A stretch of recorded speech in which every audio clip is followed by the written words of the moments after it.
રાજકોટની અંદર મરેલી દીકરીને જીવતી કરી। તમને બધા લોકોને એક એવી સ્ટોરી કહેવા જઈ રહ્યો છું, એક એવી કહાની સંભળાવવા જઈ રહ્યો છું। દશામાનો એવો ચમત્કાર તમને બધા લોકોને કહેવા જઈ રહ્યો છું। આ ચમત્કાર સાંભળીને તમારા પણ આંખમાંથી આંસુ આવી જશે।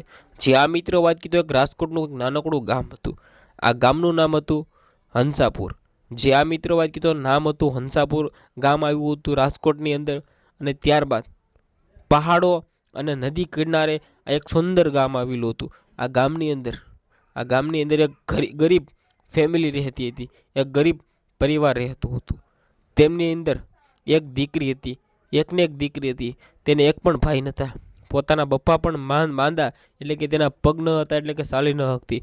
પોતાની માં પણ એક જ દશામાના ઘરે એક નાનું એવું મંદિર હતું, અને રાત દિવસ સેવા કરે અને દિવસે દાડીએ જાય, અને તે ઘરે દાડીના પૈસા લાવીને ગુજરાન ચલાવતા હતા। તેની જે દીકરી હતી એ ભણતી હતી, પરંતુ દીકરીને ક્યારેક તબિયત પણ ખરાબ થતી હતી। એટલી બધી નહીં, પરંતુ ક્યારેક ચક્કર આવી જતા હતા અને બેભાન થઈને પડી જતી હતી।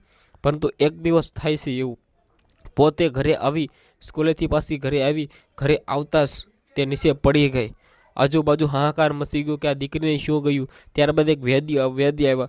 વેદને તેને જોયું, ત્યાં તો દીકરીએ પોતાના પ્રાણ છોડી દીધા હતા, અને પોતાની માતા, દીકરીની માતા જોરથી રડવા લાગી કે મારી દીકરીને શું થઈ ગયું। એકને એક દીકરી હતી, હવે ઘર કોણ અકાવશે। જે આ મિત્રો વાત કીધું, હવે એ દીકરીની એકને એક તેનું દીકરીનું સપનું હતું ડૉક્ટર બનવાનું, પરંતુ હવે આ ડૉક્ટર બનવાનું સપનું કોણ પૂરું કરશે। દશામાનું ઘરની અંદર મંદિર હતું। અચાનક જ ઘરમાંથી અવાજ આવ્યો ખખડવાનો, કંઈક પડ્યું। ત્યાં દીકરીના પપ્પાએ કહ્યું કે બિલાડી આવી હશે, પરંતુ એવું ન હતું। ત્યાં અચાનક જ જોયું ને મંદિરમાં ઘરે જઈને, ત્યાં દીવો હતો ને એ ઉલાઈ ગયો।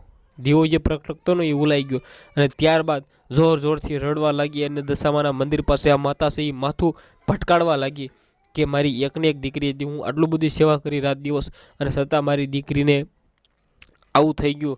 ભાઈ દીકરીને માતા તો ભાઈ એટલી રડવા માંડી, કારણ કે તે દશામા માટે એટલો પ્રેત્ય રાખતી હતી, પ્રેમ હતો, ભાવના હતી દશામા ઉપર કે ભાઈ દશામા મારી દીકરીને સારી એવી નોકરી અપાવશે। પરંતુ જે થયું, ક્યાંક ને ક્યાંક હોશ ઉડી ગયા, અને દીકરી માતા હતી એ માથું ભટકાડીને માથામાંથી લોહી કાઢી નાખ્યું, અને ત્યારબાદ તે ઘરે આવી ગઈ, એટલે કે બહાર કાઢી લીધી એની માતાને બધા લોકો ભેગા થઈને, કારણ કે આ શું માથું ભટકાડે છે। અને ત્યારબાદ તે બેભાન થઈ ગઈ, અને માતા પણ બેભાન થઈ ગઈ। બેભાન થતાં એક સપનું આવ્યું। જે આ વાત કરી તો સપનાની અંદર દશામાં દેખાયા કે દીકરી, હું તારા મનોકામનાથી પ્રસન્ન થઈશું, હું તારી ભક્તિથી પ્રસન્ન થયું છું, તારે જે પણ માંગવું એ માંગ। તારા માતાએ કહ્યું કે મારી દીકરીને જીવતી કરો, મારી દીકરીને જીવતી કરો। અને ત્યારબાદ દશામાનો સૌથી મોટો ચમત્કાર થયો, અને આ દીકરીના જે પ્રાણ વહી ગયા હતા એ ફરી વખત જીવત થઈ। બધા ગામના લોકો આશ્ચર્ય પામી ગયા કે આ શું થઈ ગયું। બધા લોકોના હોશ ઉડી ગયા કે ભાઈ આ કેવી રીતે શક્ય છે, મરેલી દીકરી કેવી રીતે જીવતી થઈ શકે। આવા દશામાના અનેકો ચમત્કારો છે।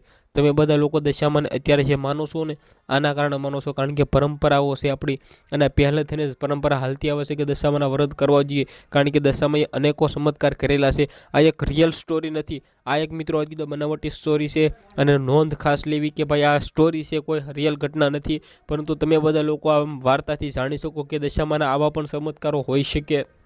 સાથે મિત્રો વાત કીધું મનોરંજન મળે, અને દશામાના 10 દાડા છે, તો તમે બધા લોકો ધ્યાનથી આરતી સાંભળો, આવી વાર્તાઓ સાંભળો, જેથી દશામા ઉપર વધારે તમને બધા લોકોને પ્રેમ હોય કે પછી લાગણી આવે કે દશા માતાએ જે પણ કામ કર્યું, સારું એવું કામ કર્યું હશે। દશામાએ જે પણ કર્યા છે, શારદાબેનને ચમત્કારો આપેલા છે, ઘણા ચમત્કારો દશામાના છે, મીનાવાડા લઈ લઈએ। પરંતુ દશામાં કમેન્ટની અંદર લખી દેજો, વિડીયો શેર કરી દેજો, ફોલો કરી દેજો। ધન્યવાદ। આપણે એક નવો વિડીયો મળે છે, બધા લોકોને દિલથી ધન્યવાદ। જય હિન્દ, જય ભારત।